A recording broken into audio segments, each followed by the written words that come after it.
Nagsasawa na ba kayo sa puro paksiw, puro prito, sa isdang galunggong? Try nyo naman tinawsihang galunggong na may tokwa. Mayroon tayo dito, kalahating kilong isdang galunggong. Magpapainit muna ako ng tubig. Habang nagpapainit tayo ng tubig, hiwain muna natin yung ating tokwa. Nabibili lang pala yan sa palengke. Hahatiin lang natin sa gitna, yung kalahati, hahatiin din natin. Tapos yun ang gagamitin natin. Maglalagay lang tayo, isang kutsarang toyo. Saka natin imamas. Yung ganyang pagkamas, pwede na yan. Itatabi muna natin. Handa muna natin yung ating mga lamas katulad ng bawang, sibuyas, ganyang pagkahiwa sa sibuyas, pwede na yan. Gagamit din tayo dito, luya, pahaba lang yung pagkahiwa. Gagamit din tayo dahon ng sibuyas, hiwain lang natin ng ganyang kalalaki. Gagamit din tayo dito, 4 na pirasong kamatis, tapos balikan na natin yung kumukulong tubig, ilalagay na natin yung ating isdang galunggong, ibablance lang natin to ng mga 1 minuto. Huwag natin patatagalin para hindi malamog yung ating isda. Saka natin itatapon yung pinakuluan. Ibabalik lang natin yung kawali, maglagay lang tayo ng mantika, gigisahin na natin muna yung ating luya. Pag lumabas na yung mabangong aroma ng luya, ilalagay na natin yung sibuyas. Gigisahin lang natin ng saglit, saka natin isusunod yung bawang. Ang masarap sa ating mga lamas, ginigisa talaga natin ng maigi para lumabas talaga yung sarap niya. Tapos naglagay na din ako ng paminta niyan, sinama ko na sa paggisa, tapos gigisahin natin ulit, saka natin ilalagay yung kamatis. Gigisahin lang natin ng saglit, saka tayo maglalagay oyster sauce, 3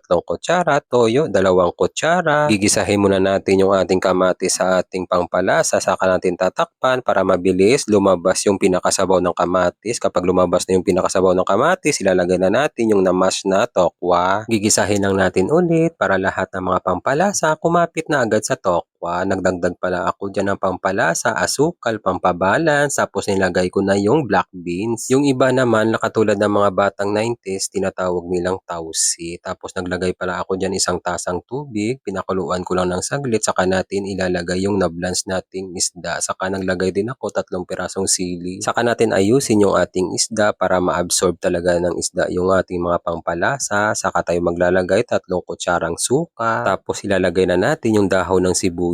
Pakukuluan lang natin ng mga ilang minuto, luto na. Ang pagkaluto sa ating tinawsihang galunggong, hindi siya dry, hindi din siya masyadong masabaw. Sakto lang na may sauce siya. Alam ko, nagsasawa ka na sa madalas na lutong paksiw, lutong prito, sa isdang galunggong. I-try mo na din to, kakaiba yung sarap niya. At kung umabot ka na sa part na ito, maraming salamat sa panonood. Huwag mo naman kalimutan i-share ang video na ito para maraming makapanood at makarelate, at i-follow mo na rin ako para lagi kang updated sa mga video ko. Bago ko tapusin ang video ko na ito, maraming salamat sa panonood. Tikiman time na!